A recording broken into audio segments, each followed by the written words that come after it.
প্রণত ক্লেশনাশায় গোবিন্দায় নমো নমঃ। ওম কৃষ্ণায় বাসুদেবায় হরে পরমাত্মনে প্রণত ক্লেশনাশায় গোবিন্দায় নমো নমঃ। গোবিন্দায় নমো নমঃ। ভগবানের কাছে দুঃখ সমর্পণ করে, হে কৃষ্ণ, হে গোবিন্দ, আমার সমস্ত দুঃখ তুমি নাশ করো, ক্লেশ নাশায়। আজকে পঞ্চম দিন, পূর্ণ উপলক্ষে। কালকে থেকে তো আস্তে আস্তে যাওয়া করা শুরু হয়ে যাবে। ভূ ভুবস্ব মহা জগৎপতি আছে, তপস্যক্ত হলে তো শেষ। তপস্যক্ত হলে শেষ। শূদ্র, বৈশ্য, ক্ষত্রিয়, ব্রাহ্মণ, শেষ আছে বৈষ্ণবত্ব।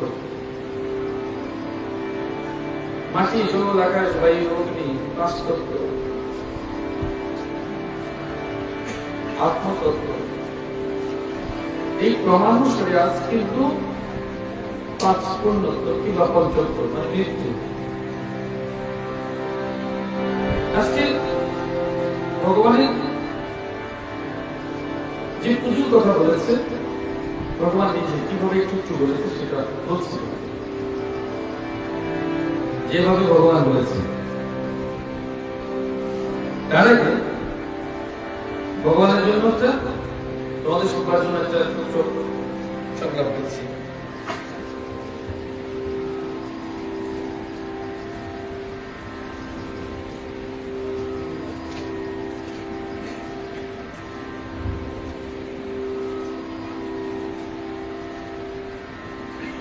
দেখো,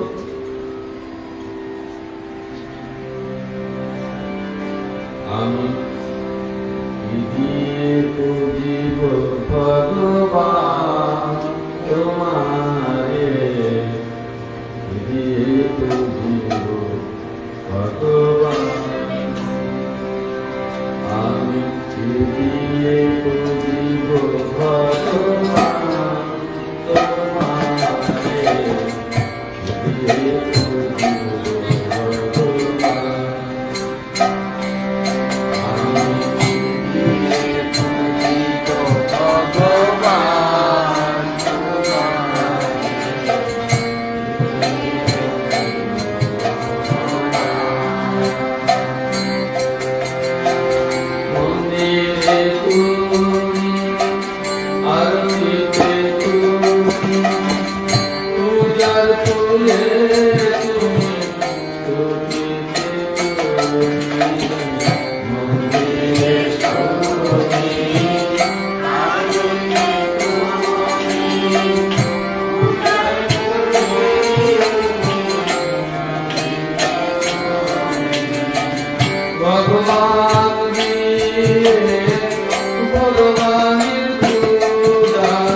আমি কে, কি আমার যোগ্যতা, আমার কি পরিচয়, এইসব জানা থাক বা না থাক, সে আমার বিচারে আমার পরম ভক্ত। এই যে তোমরা ভাগ করো, ও অস্পৃশ্য, নিচু, ছোট, অধিকারী, অনধিকারী, অনধিকারী, নানান প্রকার তোমরা ভাগ করো। ওকে ধরা যাবে না। আমি কে, কি আমার যোগ্যতা, আমি জানি না তোমরা কোন যোগ্যতায় নিজেকে বিচার করো। ভগবান কিন্তু বলছেন কি আমার যোগ্যতা, তোমার যোগ্যতা কি হয়, উপযুক্ত, অনুপযুক্ত, অধিকারী, অনধিকারী, আর আমার পরিচয় বাকি। এইসব জানা থাক বা না থাক, যদি কেউ অনন্য ভাবে আমার উপাসনা করে, এক মনে ভাবে, সে আমার বিচারে পরম ভক্ত। ওটা কথায় কথায় কোন গোত্রে, কোন সম্প্রদায়ে, কোন আশ্রমে, কোন জায়গার, কে গুরুদেব, কে গুরুদেব না, কি তোমার পরিচয়, কি সংখ্যা, কি অসংখ্যা, কি প্রণালী, কি প্রণালী না খোঁজ করো, ঈশ্বরকে খোঁজ করো কখন। ভগবান তার সমুচিত উত্তর ভাগবতী দিয়েছেন, কি আমার যোগ্যতা, আমার কি পরিচয়, এইসব জানা থাক বা না থাক, যদি কেউ অনন্ত ভাব। আশ্রমে এলে তোমার আশ্রমে শিষ্য হতে হবে, তোমার আশ্রমে সব হতে হবে, তাহলে তাকে গ্রহণ করা যাবে না। এ তো ভ্রান্ত ধারণা। যে আমার একান্ত ভাব, অনন্ত ভাবে উপাসনা করে, সে আমার বিচারে আমার পরম ভক্ত।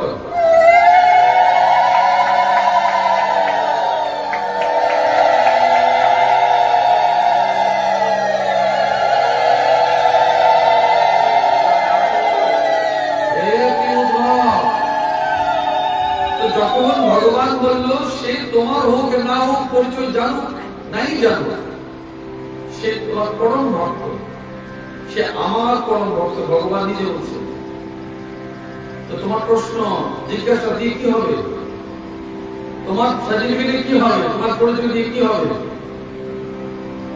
আমি তো তোমাদের অনেকবার বলেছি, কারো কোনো প্ল্যাটফর্মে ভগবান প্রাপ্তি হবে না। আমি অমুক জায়গায় সাধু বৈষ্ণব শ্রেষ্ঠত্ব প্রমাণ করবার জন্য যদি বলে থাকো, তবে তোমাদেরকে কলি সত্যি সত্যি ভর করেছে। কোন প্রতিষ্ঠানে পরিচয় দিয়ে ঈশ্বর পাওয়া যায় না। অন্তত আমি অনুরোধ করি, ভুলটুকু করো না। ঈশ্বর পাবে তোমার যোগ্যতায়, তোমার সাধন ভোজনে। কারো যোগ্যতায়, প্রতিষ্ঠা, কোনো কিছু দিয়ে ঈশ্বর পাওয়া যায় না।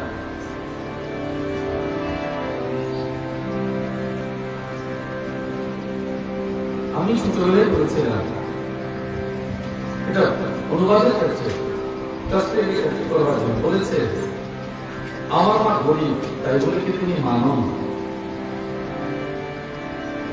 যেখানে অনেক গুরুদেবরা আছেন, 2, 3 জন, 4 জন, 5 জন, 6 জন বা 10 জন হয়তো শিষ্য আছে, তাই বলে কি তারা গুরুদেব নন? কারো যদি একজন শিষ্য থাকেন, তিনি কি গুরুদেব নন? যার হাজার হাজার আছে তিনি শুধু গুরুদেব, লাখ লাখ আছে তিনি শুধু গুরুদেব, আর তার একজন আছে তিনি গুরুদেব নন। দ্রৌপদীর 100 ছিল, কুন্তির 5 ছিল, তাই বলে কি তিনি মা নন? এই অদ্ভুত মস্তিষ্কের বুদ্ধিগুলো কে দিয়ে তোমাদের? ভগবান কি বলছেন? আমার ভিতরে সেই পরম ভক্ত যদি অনন্য ভাবে ডাকো, এত পরিচয় রেখেও যদি তুমি ভগবানকে না ডাকো, যদি শুধু পোশাক নির্ভর হয়ে যাও, ভগবান পাবে, ঈশ্বর তো পাবে, জ্ঞান নেই তোমার। মানুষকে ঘৃণা করে যদি ঈশ্বর পাওয়া যেত, মানুষকে ঘৃণা করে যদি ঈশ্বর পাওয়া যেত, তবে মহাপ্রভু কেন এত কষ্ট করেছেন তোমাদের জন্য? কেন কষ্ট করেছেন? কেন তিনি প্রেম প্রচারে নামলেন?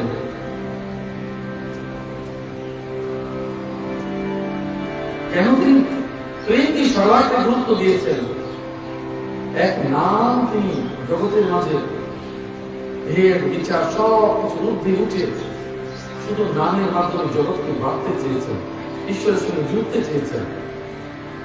না তিনি ব্রাহ্মণ শূদ্র বৈশ্য ক্ষত্রিয় কারো কোনো পরিচয় দিয়েছেন? দেননি।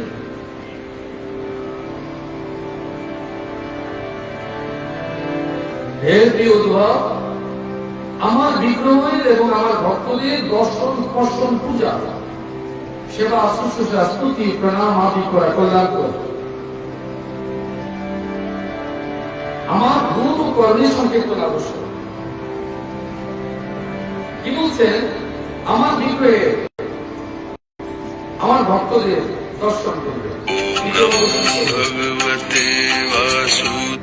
কেন ভগবানকে দিকে তোমাদের দেখাচ্ছে কেন? ও তো অচল ভগবান, তোমরা সচল ভগবান।